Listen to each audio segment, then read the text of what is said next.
Remue ménage. Remue ménage.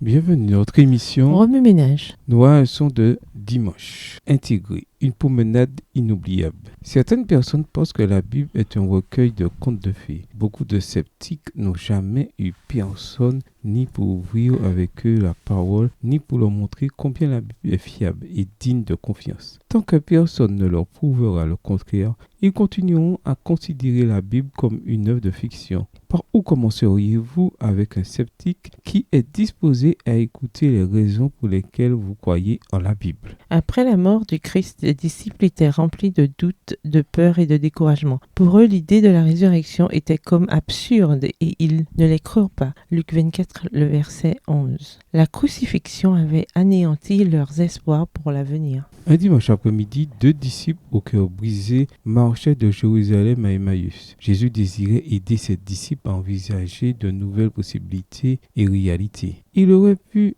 amorcer son interaction avec eux en se révélant comme le Christ ressuscité qui avait vaincu la mort. Mais il a plutôt commencé en utilisant les mêmes outils que ceux qui sont à notre disposition. Plutôt que d'accomplir un miracle impressionnant, il leur a donné une simple étude biblique. Dans cette conversation, le Christ a montré comment nous pouvons aider les sceptiques à trouver la foi. En partant des livres de Moïse, puis en passant par les psaumes et par tous les prophètes, Jésus leur a expliqué à partir des prophéties pourquoi le Messie devait souffrir et mourir. Leur compréhension s'est éveillée lorsqu'ils ont vu comment plusieurs prophètes avaient prédit les événements de la crucifixion plusieurs siècles auparavant. Ces anciennes prophéties ont renforcé leur foi dans les Écritures et en Jésus comme Messie. Après l'étude biblique, les 2 disciples ont reconnu que c'était Jésus qui leur parlait. Avant qu'ils aient pu poser d'autres questions, il disparut devant eux. Luc 24, verset 31. Peut-être Jésus ne voulait-il pas entamer une autre conversation qui détournerait leur attention de l'étude biblique qu'il venait de terminer et leur laisser ce qui était le plus important. Ces écritures devaient demeurer le fondement de leur foi. Les paroles des écritures ont fait brûler leur cœur, voir Luc 24, verset 32, et ces mêmes paroles les soutiendraient à l'avenir. Cette histoire s'est répétée d'innombrables fois au cours des siècles qui ont suivi. Des choses puissantes se produisent lorsque les Écritures sont expliquées à des personnes qui recherchent la vérité et qui sont ouvertes à l'action du Saint-Esprit. De nombreux sceptiques modernes ont trouvé la foi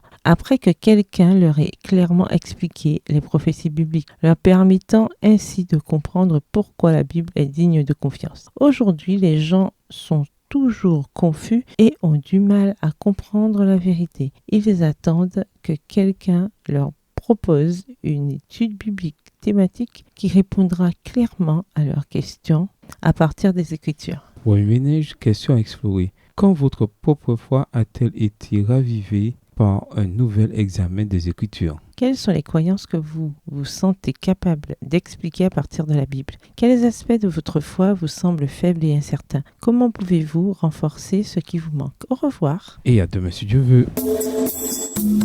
Remue ménage. Remue ménage.